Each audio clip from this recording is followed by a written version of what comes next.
emprender, una palabra que tiene sus orígenes del latín vulgar in y prendere, que significa coger, atrapar, tomar. Y en el momento de emprender y tomar una decisión es muy importante también conocer la situación y conocer lo que estamos emprendiendo, ¿no? Hacia dónde nos estamos dirigiendo. ¿Y cómo conocemos? Investigando.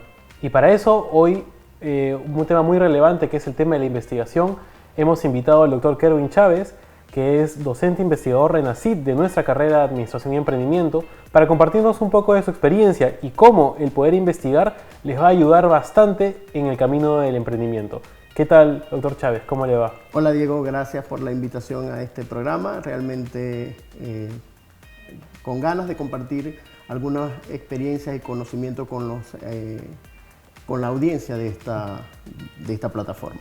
Más bien, gracias a usted por acompañarnos y aceptar la invitación.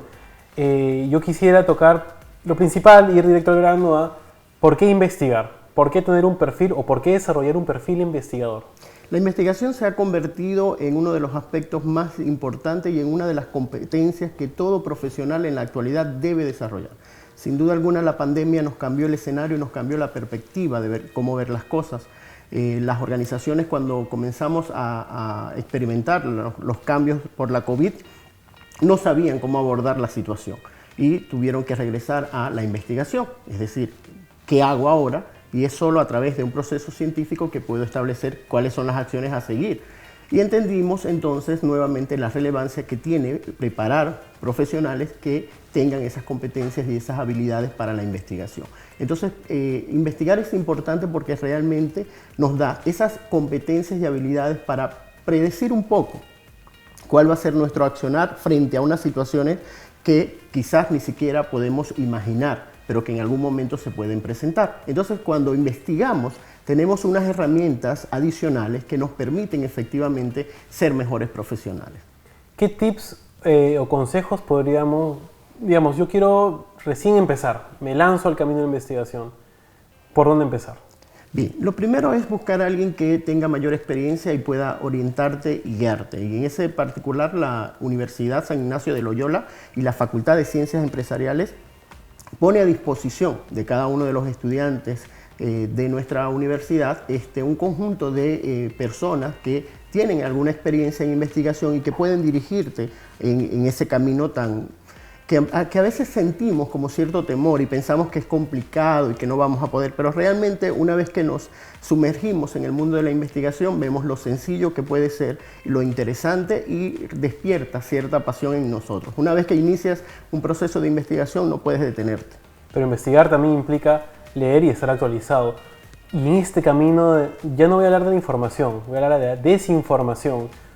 ¿Cómo diferenciamos la verdad o un artículo o un documento que es verídico de uno que puede estar lleno de información un poquito desviada? Siempre vas a conseguir información que no es cierta en su totalidad y es parte de la globalización y de toda esta era de la tecnología en la que vivimos, donde hay mucha información, donde consigues muchas fuentes, pero que no tienes la certeza si esa información es verídica. Pero realmente cuando tienes la guía de alguna persona te permite orientarte en ese sentido. Es decir, cómo visitar bases de datos que pueden darte información que realmente tienen toda la rigurosidad científica que se requiere y cómo poder hacer para determinar cuando una información es falsa o no es totalmente cierta. Entonces las bases de datos juegan un papel importante en este proceso de poder establecer qué información es real y verídica. Y sobre esa información, hablemos un poquito de la neutralidad de la información, porque por ejemplo, vamos a tratar dos temas que podrían ser polémicos. El reconocimiento de Israel y Palestina. Va a haber dos tipos de información. O Taiwán como parte de China o Taiwán como República China. En esos caminos, ¿cómo yo oriento mi investigación? Porque en ambos va a haber un lado de verdad y científicamente probado. Bien, ahí hay un aspecto que va a ser muy importante y va a obtener una relevancia en el investigador, que es la objetividad. un investigador sobre todo debe ser objetivo, debe tener la capacidad de poder analizar de manera fría la investigación que está frente de sus ojos y comenzar a hacer un proceso de revisión hasta que llegue a la verdad de la situación o de las cosas. Pero no puede dejarse llevar por los sentimientos o las emociones, porque eso no te permite ver ciertamente el camino real, ¿no? Entonces, el investigador debe, entre otras cosas, desarrollar ese criterio de objetividad, de dejar de un lado lo que pueden ser esas emociones o esos sentimientos o esos puntos de vista personales que pueden hacer que veas la realidad distorsionada, ¿no? Yo tenía bastante interés en esa entrevista enfocada a la investigación, porque no muchas personas suelen vincularlo con el mundo del emprendimiento, ¿no? Pero yo creo que sí. ¿Sabes por qué? Porque la investigación, al momento de crear, genera innovación, es parte de la innovación, ¿no? ¿Cuál es el proceso? Y bastante de creatividad, y acá viene la parte, ¿cómo es su proceso creativo? Bien, la investigación realmente es muy importante para emprender y te permite despertar algunos elementos como la creatividad y la innovación, como tú bien dices, ¿no? Ciertamente por mucho tiempo se ha pensado que el emprendimiento y la investigación no pueden ir de la mano, lo que es totalmente falso. Todos los emprendimientos de éxito tienen en común que en algún momento investigaron. Es decir, antes de dar un siguiente paso, investigaron qué había en su entorno. Y esto les permitió efectivamente lograr ser emprendedores de éxito. Entonces, realmente una persona que decide emprender puede tener muchas ganas, muy buena iniciativa, pero si no conoce el contexto o el entorno donde se va a involucrar, realmente no puede garantizar el éxito de su emprendimiento. Entonces, la creatividad, la innovación son aspectos o elementos importantes que todo emprendedor tiene, pero que muchas veces no los usa de manera adecuada, o no tiene esa herramienta de la información útil que le permita explotar su creatividad y su innovación de manera positiva.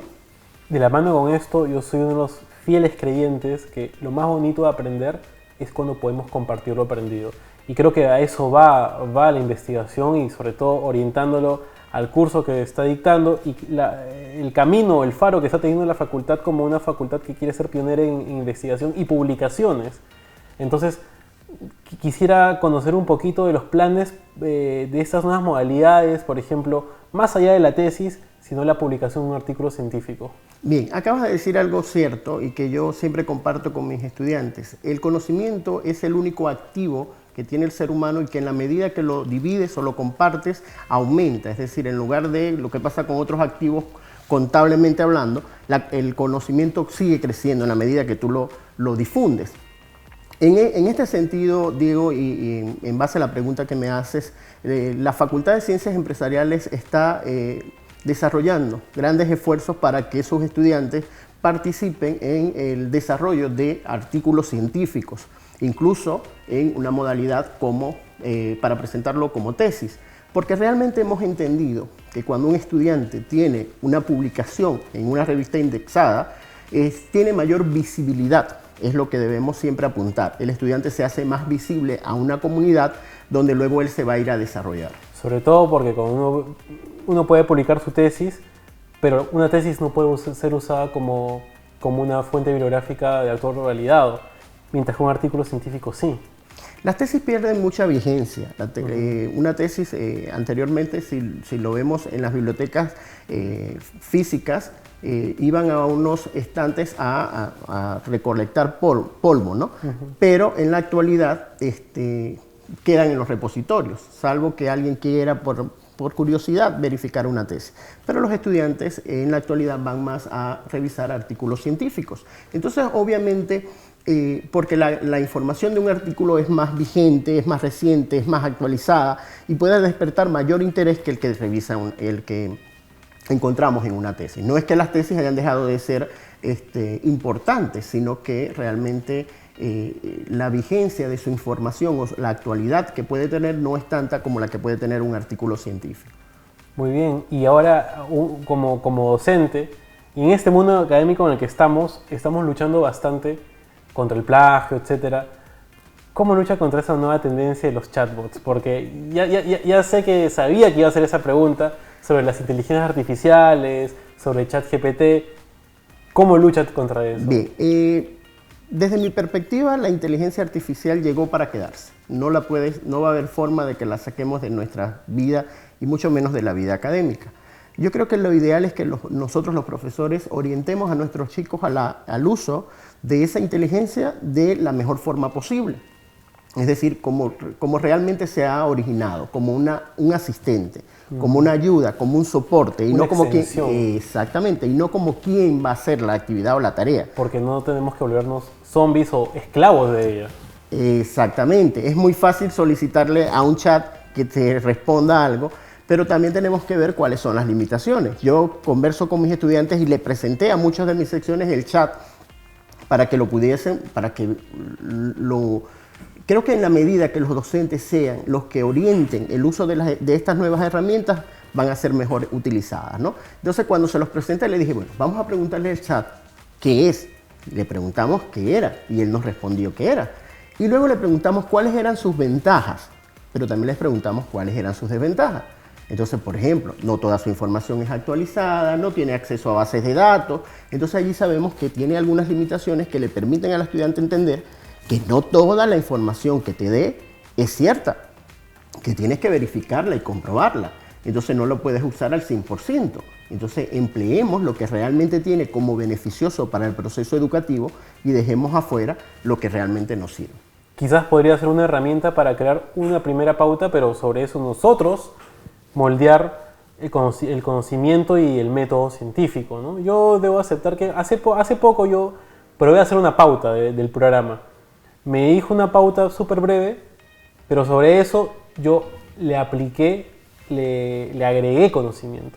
Y en esa entrevista que también hice, y es muy particular el tema de la inteligencia artificial, es que realmente, de momento, lo que nos responde es también lo que nosotros, la consigna que le damos. Hay un dicho en inglés que es garbage in, garbage out, la basura que entra es la basura que sale. Yo le puedo decir a una inteligencia artificial, hazme, no sé, escríbeme un poema de amor. Va a ser algo básico, ¿no? Pero si yo voy más allá y le esfuerzo a, hazme un poema en modalidad haiku, y que hable sobre esos temas y que no mencione esto, ya es otro producto que estoy recibiendo. Entonces al final la inteligencia artificial sigue siendo artificial, no es una inteligencia orgánica como nosotros. Pero igual, la lucha es constante, ¿no? Luchar contra el alumno y al estudiante y decirle, no te puedo hacer ese trabajo. Tengo entendido que también Turnitin ahora ya está empezando a reconocer, ¿no?, la inteligencia artificial. Bien, todavía no está activo en español, pero sí está presentando ya la herramienta, ¿no? Por eso te digo, no debemos satanizarlo. Creo que es el error que cometemos a veces como profesores. Le decimos a los estudiantes, no la puedes usar. Y mientras más no, más quieren usarlo. Más les llama la atención. Entonces la idea es traerla al aula de clase. El docente actual tiene que traerla, tiene que conocerla, tiene que identificarla. Yo he estado en varias actividades donde se habla de la inteligencia artificial para conocerla. La he probado en clase, para que los estudiantes vean hasta qué punto puedo o no detectar si el trabajo lo hicieron ellos o lo hizo la inteligencia artificial. Entonces creo que los docentes debemos actualizarnos, debemos estar a la vanguardia en esos temas, antes que los estudiantes. Cuando se comenzó a hablar de la inteligencia artificial, yo comencé a buscar qué herramientas hay, porque no solamente está el chat, te pueden hacer presentaciones, te pueden llevar de texto a imágenes, te pueden hacer cualquier cosa que tú te imagines. Ahora, ¿tú crees, Diego, que algo tan fuerte, tan profundo pueda salir de nuestras vidas? Yo lo veo casi que imposible. No, es imposible. Igual, es como el tema de la pandemia. Mucha gente dice la era antes de la pandemia y la era después de la pandemia. Yo creo más que la pandemia llegó y se quedó. Yo sí hablo un poco de la era antes de las vacunas y después de las vacunas, que cambió el mundo. Pero sí, es una cuestión de que actualizarse y que esos temas que llegan para quedarse son parte de nuestra vida. Y nuevamente, reencaminando a la parte de la investigación. La investigación es algo constante, cambiante, pero el tema de poder publicar un artículo científico le da el plus al estudiante, muy aparte, o el término que está más de moda es el ser googleable, ¿no? Hoy en día es mucho importa lo que dicen o lo que he puesto en internet. Entonces creo que una investigación científica o un artículo científico publicado genera más impacto y ¿cómo se llama? Relaciones en el motor de búsqueda, ¿no? Claro, porque te da a conocer en la comunidad científica a la que tú perteneces. Esa es la ventaja que tiene el artículo científico. Si tú escribes un artículo de emprendimiento, ese paper que tú elabores va a ser conocido o va a ser leído por todas las personas que tengan interés en el emprendimiento. Entonces, obviamente, van a comenzar algunas relaciones más fuertes que quizás si la establecieras desde otro contexto, porque ¿qué pasa? Cuando tú escribes y publicas en una revista indexada, comienzan a llegarte solicitudes de información para ampliar colaboraciones de otros investigadores que también se interesan en el tema y quieren saber qué hiciste y cómo puedes contribuir con ellos, no solamente en tu propio contexto, sino que gracias a la globalización de otros contextos. Es decir, puedes hacer alianzas con investigadores de otras partes y eso obviamente te permite no solo darte a conocer, sino también crecer profesionalmente. Y es todo un ecosistema, porque digamos, yo hago una publicación, un artículo científico, que más adelante otra persona lo va a usar como fuente, hizo otro artículo y esa fuente, quien le guste va a ver las fuentes, me va a ver a mí y va a generar un árbol sin fin, ¿no? No, y totalmente. Fíjate que hablando de eso, la inteligencia artificial ha sacado una aplicación que te permite a ti conectar un paper con todos los trabajos de esa área, no solamente los que haya citado ese autor, sino otros trabajos de interés que puedes también referenciar o citar. Es decir, que incluso indirectamente, aunque nadie esté buscando tu tema, tu artículo, puede ser referencia para otros trabajos. Es decir, yo he buscado temas relacionados con un aspecto en particular y me han surgido otros temas que me han llamado la atención y me han hecho mirar a otros autores. Entonces, efectivamente, todo este tema de la tecnología, la globalización, permite que esa visibilidad y esa posibilidad de hacer relaciones con otras personas sea realmente posible. Y esa misma tecnología ha hecho que la investigación sea más sencilla que en otros tiempos. Es decir, información más rápida al alcance. Antes creo que irse a una biblioteca, empezar a buscar libro por libro. Ahora uno tiene la información en la palma de la mano, un libro, y uno puede entrar a esas revistas científicas desde la palma de la mano, con el celular, con los smartphones. Y sumado a eso, me gusta tocar el tema de, aplicando el método de la investigación, al momento de el proceso creativo, es un paralelo o un espejo del proceso creativo al momento de emprender, ¿no? Como yo quiero generar mi proyecto, mi paper. Por otro lado, el espejo es yo quiero generar mi empresa, mi emprendimiento, mi startup, y van de la mano. ¿Cuál es el proceso creativo? Porque personalmente, ¿cuál es su proceso creativo? Porque a veces me ha pasado que me he sentado, voy a empezar a redactar. Porque me ha tocado también escribir algunos artículos para la web de Lucil, de la facultad, y me quedo por lo menos 30 minutos o 40 en blanco solamente con la primera palabra y me quedo ahí pensando.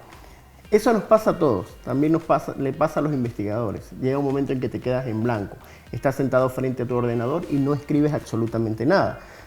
Realmente los investigadores primero nos basamos mucho en la observación. ¿Qué está pasando en el entorno? ¿Qué temas están llamando el interés? ¿Qué está pasando en mi contexto? ¿Qué está pasando en mi aula de clases? ¿Qué aspectos yo requiero resolver? Y luego uno, como investigador un poco más, con más precisión, entonces comienza a revisar qué están haciendo otros investigadores, de qué temas se están hablando en el contexto no solo global, local, sino global. Entonces comienzas a desarrollar algunas ideas. Pero los investigadores siempre tenemos ideas por allí. Nosotros siempre estamos anotando cosas que de algún momento queremos desarrollar a través del proceso investigativo. Pero realmente todo comienza por la observación. ¿Usted tiene una libretita que va por los Sí, días? realmente sí. Un poco a la antigua tengo una libreta donde voy anotando algunos temas que pueden despertar mi interés. Cuando no la tengo a mano, hago alguna grabación o nota de voz, me la autoenvío a través de WhatsApp y cuando llego a casa tomo mis apuntes. Muy interesante, ¿no? Es un buen método, usar las herramientas tecnológicas al alcance. Y eso es la observación, porque yo puedo ser invitado a un almuerzo con amigos y en el camino estoy, no sé, en el taxi viendo por la calle y veo algo y me da una inspiración, algo que vi. Lo tengo que apuntar porque en el momento... Claro. Ver un programa de televisión, leer el periódico, ir a tomar un café, desde allí puede salir cualquier aspecto, elemento que tú dices, wow, tengo que leer, tengo que investigar, este tema puede ser interesante. ¿Es difícil publicar en una revista? Realmente lo difícil es desarrollar el trabajo, no la publicación. Yo creo que el publicar en una revista debe verse como un segundo plano. Si no tengo un artículo desarrollado, si el artículo no tiene la rigurosidad que requiere, si las fuentes que estoy citando no son fuentes confiables, poco probable que lo publique. Entonces, creo que el esfuerzo no debe dirigirse hacia el proceso de publicación, sino al proceso de creación del paper. Es lo importante. Luego tienes que pasar por todo el proceso para publicar, que puede ser muy largo, pero cuando el artículo es interesante, tiene factores de innovación y tiene rigor científico, la revista obviamente se va a interesar en él. Yo siempre le digo a los investigadores que se están iniciando, muchas veces las revistas rechazan de primer plano porque el tema no es interesante, no es pertinente, no es actual. ¿Qué define que sea interesante o no? El hecho de cómo lo estás trabajando, es decir, tú puedes escribir sobre emprendimiento, por ejemplo, un paper sobre la conceptualización del emprendimiento, pero ¿cuánto se ha escrito sobre el concepto de emprendimiento? Entonces, a una revista de repente no le interesa porque... Ya se saturó, ya tiene un montón. ¿Hasta cuándo alguien escribe del tema? Pero, por ejemplo, si tú dices una nueva conceptualización del emprendimiento desde la inteligencia artificial, ya estás incluyendo una variable que puede ser muy interesante porque ya va, ¿de qué un habla? tema que está sonando, ¿no? Exactamente. Entonces el investigador por eso debe estar actualizado, debe saber de qué se está hablando allá afuera, para entonces traer eso a su investigación porque es lo que le interesa a las personas. ¿Qué fue lo que pasó cuando la COVID-19? Todo el mundo investigó sobre la COVID-19, qué estaba pasando en las empresas debido a la COVID, y eran artículos recibidos. Si tú buscas las publicaciones de las revistas en el tiempo de la pandemia, todo era de la COVID, todo se publicaba. ¿Por qué? Pues era novedoso, pero ya la COVID pasó. O sea, como tú mismo dices, ya llegó, se quedó y ahora hay que vivir con ella. Se hizo cotidiana. Entonces hay que buscar otros aspectos o elementos que puedan ser novedosos, que puedan ser importantes y que van a hacer que tu investigación realmente despierte el interés. A ver si los alumnos se atreven a usar ChatGPT para preguntar qué novedades hay, porque también la información que pueda brindar también es relevante. Por eso hay que estar observando, ¿no? Es por ejemplo, este paralelismo que hago entre usar el Waze para manejar y ir a un lado, pero al mismo tiempo uso mi raciocinio y digo, esta ruta no, yo sigo avanzando. Y Waze me recalcula. Digo, no, este camino, bueno, sigo avanzando y me vuelve a recalcular. Digo, por eso sí voy a ir. Claro, empleas la tecnología no te usa a ti. Ese debe ser nuestro ideal. Yo la uso. Exactamente, que nosotros la usemos, no que ella nos use a nosotros. Preocupante va a ser de aquí a un tiempo cuando se vuelva ya no inteligencia artificial, sino que se vuelva ya un concepto de una inteligencia orgánica, por así decirlo, ¿no? Pero creo que no le va a poner fin a este camino de publicar, porque sigue habiendo yo creo que sigue habiendo un aspecto, un patrón, como un sentimiento que uno le pone también a su creación, ¿no? Al momento de escribir. Somos humanos y por más de que, como usted dijo, hay que separar un poco los sentimientos al momento de escribir, igual hay algo ahí que dice, esto es mío, ¿no? Yo creé, es mi creación. Claro, y escribes realmente de lo que es de tu interés. Yo a veces le digo a los estudiantes cuando llegamos al proceso de elección de un tema, y siempre hay algún estudiante que se te acerca y te dice, profesor, pero ¿por qué usted no me ayuda? ¿No? Y obviamente esa ayuda es ¿por qué no me da un tema? Y yo siempre les digo, yo no les puedo dar un tema, porque la investigación se va a desarrollar de manera efectiva en la medida que ese punto que ustedes quieren tratar llame su interés. Si no despierta el interés en ustedes, simple y llanamente no van a querer investigar. Uno quiere investigar porque le apasiona el tema que está estudiando. Si no, simple y llanamente no lo hace. Porque bueno, los seres humanos somos así, nada a lo que nos obliguen lo vamos a hacer bien. Claro, la única manera de ser exitosos realmente cuando somos felices en lo que hacemos, porque cuando somos felices en lo que hacemos, encontramos mejores formas de hacerlo todavía mejor. Así es. Totalmente sí. Y me gusta mucho el paralelismo que hay entre la investigación y el momento de emprender, porque al final es un camino de creación, de observación, de análisis y bueno, lanzarse al camino, porque sí es un camino a veces un poquito tedioso, pero como todo emprendimiento, quien no ha luchado en realidad no va a poder generar de repente el conocimiento propio en el camino, ¿no? Uno aprende también de sus errores. Y también cuando enseñamos, hay un vocablo en latín que es docendo decimus, que es enseñando aprendemos. Y creo que también de los estudiantes podemos sacar un montón de experiencia también sobre ese mundo que son, ¿no? De repente algún mensaje que quiera darle a los estudiantes que se animen a emprender, paralelamente a que se animen a publicar. Bien, que vean que es una oportunidad de oro, es una oportunidad que tienen en sus manos que muchos hubiésemos querido tener en nuestro momento, ¿no? Esta generación tiene muchas oportunidades y debe aprovecharlas. Investigar no es un proceso imposible. Por mucho tiempo se vendió como un proceso que solo era para una cúpula o solo una élite, pero realmente cualquiera puede hacer investigación, solamente necesitamos ganas y voluntad. Así como cualquiera puede emprender, cualquiera también puede investigar, solamente necesita querer, el empeño de hacerlo. O sea, el emprendimiento no es tampoco algo de un grupo solamente, emprendimiento es para cualquier persona que decida tomar las riendas de algo e iniciar y sacarlo adelante. Ganas y voluntad, porque herramientas hay. Muchísimas. Muchas gracias, doctor Chávez, por estar el día de hoy con nosotros y por tomarse el tiempo de venir al programa, porque también siento a veces que le he sacado un poquito de su proceso creativo. Sí, realmente gracias por la invitación y bueno, siempre es bueno compartir nuestras experiencias con otras personas. Igual, desde la carrera nosotros fomentamos el emprendimiento, tenemos un club académico, el Startup Club, que también están con las ganas también de lanzar una revista. El doctor Chávez nos acompaña siempre y está abierto también. Y a los estudiantes que se animen también, les nazca el gen de querer investigar, creo que no habría problema porque se pongan en contacto con nosotros como carrera para que el doctor Chávez les pueda orientar. No, estamos totalmente a la disposición de todos nuestros estudiantes en la facultad y en la carrera de Administración y Emprendimiento. Esa es nuestra bandera en este tiempo, acompañar a nuestros estudiantes en ese proceso tanto creativo como investigativo. Es la idea, un acompañamiento total, entonces no duden en ubicarnos en la carrera para el apoyo que requieran. Muchas gracias. A ti. Bien, y ahora vamos a pasar al segmento donde uno de nuestros estudiantes de la carrera del club va a entrevistar a unos emprendedores.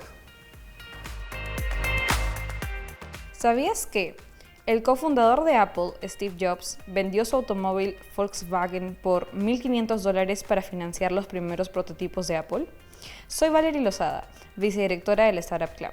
Y si quieres más datos o te apasiona el mundo del emprendimiento, sintonízanos en nuestro programa. Síguenos en nuestras redes sociales y anímate a estudiar Administración y Emprendimiento en USIL. Se dice que un emprendedor ve oportunidades donde otros tan solo ven problemas. ¿Pero esto es cierto? ¿Existe una edad mínima para emprender? Mi nombre es Claudia Sandoval, actual directora del Startup Club. El día de hoy me encuentro con los ganadores de la compañía de Junior Achievement. Ellos fueron galardonados tan solo con 15 años. El día de hoy nos acompaña Rodrigo González y Rafael Delgado. ¿Qué tal, chicos? ¿Cómo están? Bien, sí. Listo para escucharnos y para compartirles nuestra experiencia de lo que fue, ¿no?, ese programa. Y yo sé que es una súper experiencia porque tuve el privilegio de estar en la final de este programa. ¿Cuánto tiempo ha pasado ya desde que fueron galardonados? Bueno, desde la final, ¿cuándo fue más o menos? Estamos hablando un 15 de octubre, la 15 final. de octubre. Sí. Esa fecha nunca se las va a olvidar. No, nunca. Bueno, para las personas que nos están escuchando, cuéntenos, ¿de qué se trata Ecoji? Bueno, para empezar, Ecoji es una empresa formada por 2 estudiantes del Colegio Santa María Marianistas que tuvimos como objetivo buscar contribuir a la solución de algún problema que tenga el Perú en sí, ¿no? Y nosotros llegamos a la conclusión de que pudimos haberlo hecho ayudando con lo que es un filtro de agua portátil y que sea relativamente accesible en comparación a otros filtros, ¿no? Y nada, eso sería nuestra empresa, ¿no? Para llegar a lograr nuestra empresa hubo bastante camino, porque nosotros un año previamente nos habíamos empezado a escribir, proponer ideas y durante un año tuvimos que estar ahí investigando sobre diferentes problemáticas del país y también haciendo estudios de mercado para ver, para ver qué comprarían nuestros clientes. Claro, ¿y qué los llevó a crear este negocio? Bueno, diría yo que nos llevó que, como Rafael ha comentado, que vimos las problemáticas del país y están entre ellas como la falta de trabajo, por ejemplo, y también está la falta de agua potable, el consumo o el poco consumo que hay de la misma y el inseguro consumo del agua, ¿no?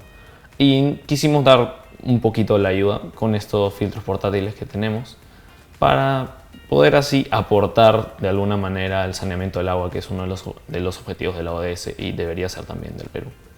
Claro, pero de esta idea, al tener en la realidad ya este producto, ¿qué fue lo más complicado? ¿Qué fue la etapa que los hizo sufrir un poquito más? Bueno, la etapa que más nos hizo sufrir un poco, yo diría fue como el producto no lo hacemos acá, lo traemos desde China debido a la mano de obra, que es mucho más barata en China. Entonces, todo el proceso de coordinar con nuestros proveedores en el otro país para que los traigan hasta acá, todos los impuestos que se tienen que pagar, teníamos que ver todo eso. Eso fue bastante complicado para manejar. No solo eso, sino que también la disponibilidad de tiempo que teníamos, ya que teníamos que combinar el estudio con llevar a cabo la empresa de una manera correcta, siendo activos en redes sociales, pudiendo comunicarnos y en sí participar bien en el programa, ¿no? Y nada, agradecemos que nos haya salido bien, ¿no? Claro, ¿y de qué forma Junior Achievement los ayudó en este proceso de emprender a una edad súper temprana? Uy, nos ayudaron en bastante, ¿verdad? Primero nos brindaron una educación financiera que diría que era la base de cualquier tipo de emprendimiento.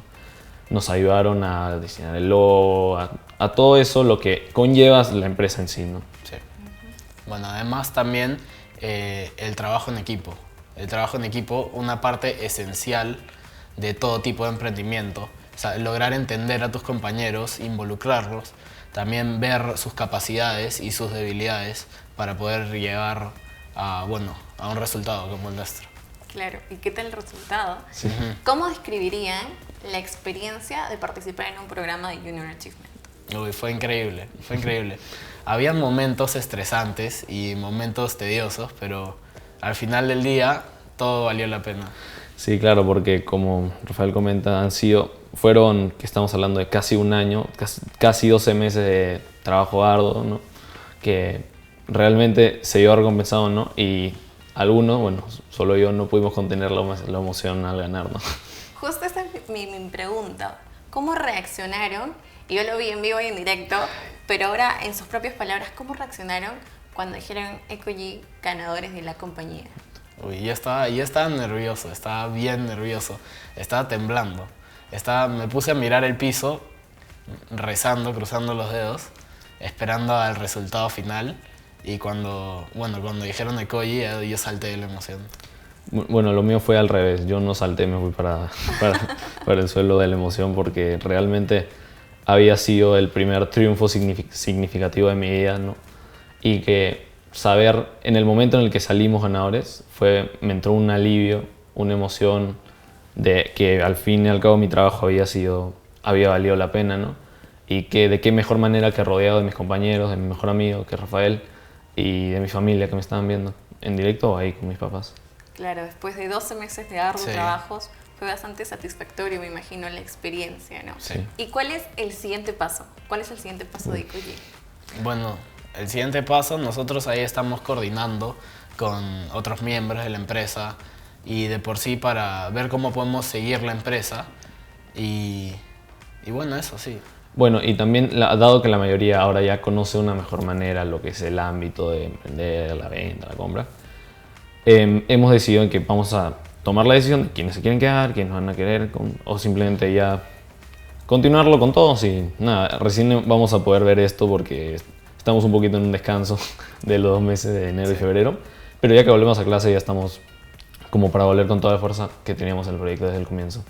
Claro, súper, es admirable ver cómo a 16 años, que ahorita ya pasan de 15 a 16, pues van a continuar con este proyecto, con esta empresa a largo plazo, ¿no? Uno diría que para emprender necesitas tener una experiencia de vida, un tiempo de vida ya encaminado, ¿no? Pero en realidad es los casos de éxito que nosotros queremos compartir a los chicos que pueden tener su edad aproximadamente, un poquito más, un poquito menos. ¿Qué es lo que le dirían a estos chicos que son jóvenes emprendedores?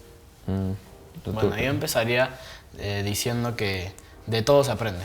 Aunque no te salga bien o aunque te estreses mucho, de todo tienes que rescatar algo, por lo menos.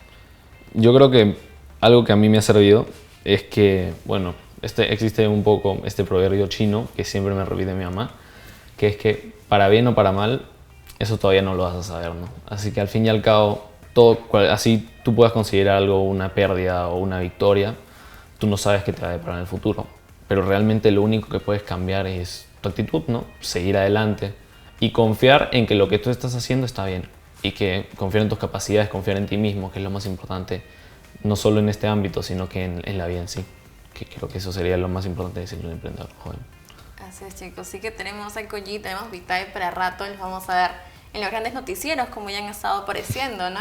¿Cómo podemos encontrarlos en sus redes sociales? Bueno, nos encuentra como Ecoi con _, que se escribe SOGEE y _, en Instagram. Y creo que próximamente vamos a estar haciendo una página web para poder tener un poco más de información. Perfecto, chicos, avanzando con la tecnología. Bueno, para finalizar la entrevista me gustaría agradecerles por darse ese breve espacio de tiempo para que puedan conocer un poco más de su experiencia. Sí. ¿No? Y para los chicos que nos están escuchando, ya sean que tengan 15, 16 y todavía tengan miedo de emprender, a través del Startup Club, que somos un club académico de la carrera de Admin y Emprendimiento, buscamos impulsar a este gen emprendedor desde una corta edad. Para escuchar más casos de éxito pueden estar atentos todos los miércoles a través de USIL TV en Emprendiendo y ahora también en nuestro podcast en Spotify. Muchas gracias, chicos. Muchas gracias.